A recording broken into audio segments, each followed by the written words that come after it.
I've changed my mind on these 5 products in 2025. The first one is Plum's Hawaiian Rumba.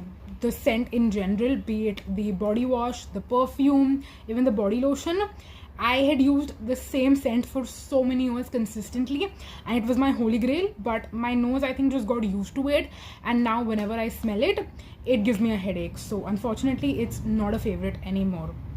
This Fla Beauty blush right here in the shade, I think Sweet Pea, is the one which I tried out. Initially, I thought it would be absolutely amazing, but later on, once I kept using it, I discovered it's way cool toned for me. And while I don't have super duper warm skin, I think I'm like a warm neutral, and this blush just pulls like purple on me almost, which is why I'm not a fan of it anymore. This Dermaco Hyaluronic Hydrating Sunscreen I really liked, but the more I kept using it, I kind of noticed it made me look a little bit like purple or grey almost.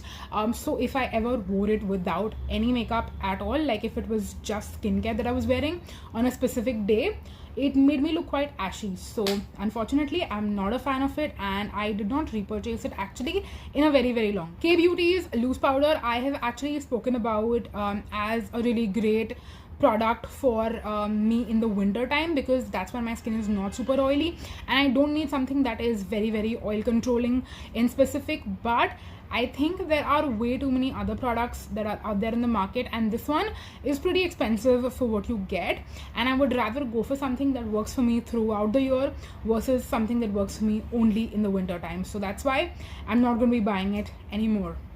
Quite obsessed with Dr. Sheth's Ceramide and Vitamin C Oil-Free Moisturizer. It is one that I've recommended also to a lot of you, and I do feel a little bit guilty saying that I am not in love with it anymore.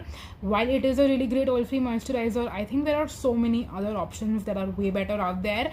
And while this is really lightweight and like goes on the skin really well, I don't feel like it actually hydrates the skin, versus there are other oil-free moisturizers which not just are very lightweight on the skin but also kind of hydrate simultaneously at the same time. One of my favorites is the Propylene Oil-Free Moisturizer, and I would rather recommend that one and also repurchase for my own self. Are there any products that you used to love earlier but don't love anymore?